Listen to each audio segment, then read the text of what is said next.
Maayong adlaw sa atong tanan. Ayan, nandito na naman tayo sa Pet Circus. Alam niyo na kung ano ang gagawin natin dito.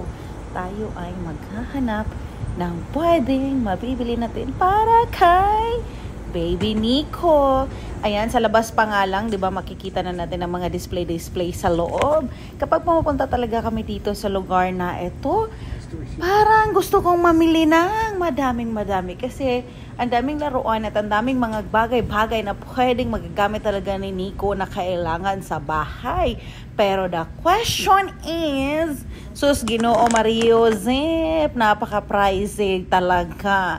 Kaya pag pumunta talaga dito, kung ano lang talaga yung importante, hanggang tingin-tingin lang muna tayo. Malay naman, one day, nako, makabili din tayo ng mga ano.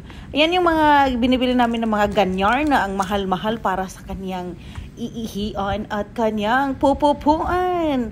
Hindi din basta-basta ang presyo mga palangga. Ay, parang isang kabang bigas din no? Tapos pagkatapos niyang ihian, iiyak-iyak lang yan kasi gusto na niyang ipatsapon at ayaw niyang madirtyhan. So, ayan, pagdating din sa mga dry food at saka sa wet food ni Nico Bells, it's sobrang expensive talaga. Oy, mas mahal pa yung pagkain ni Nico Bells kaysa akin. Kasi ako, kumakain lang ako ng sardinas. Masaya naman ako dyan. So dito, pagka pupunta talaga ako sa mga neto, talagang nag-iikot-ikot ako. Gusto ko yung pakita ko ng mga ibon. O, diba? Iba't ibang kulay. Nakakatuwa lang. Kaso ang mahal din. Tapos meron din sila ditong parang fish pond na yung mga isda din is ang mamahal din. Kaya nakaka-lurky. So parang ito lang yung pinaka-ano ko pa dahil nga wala namang baby. So dito muna tayo sa gamit ng ating alaga na si Nico Bells na makulit. So ito nga yung isda na sinabi ko sa inyo mga palangga no? Nakita nyo yun, ang mahal talaga din pero ang ganda. Pero ang hassle din kasi kapag meron tayong alagang isda sa bahay, no? Yung mga aquariums kasi kailangan din talaga regular ang paglilinis niya. So ano ba yun, sisisidin ko na lang yan sa loob ng aquarium. But the question is, hindi naman ako marunong lumangoy. Baka naman malunod a catch.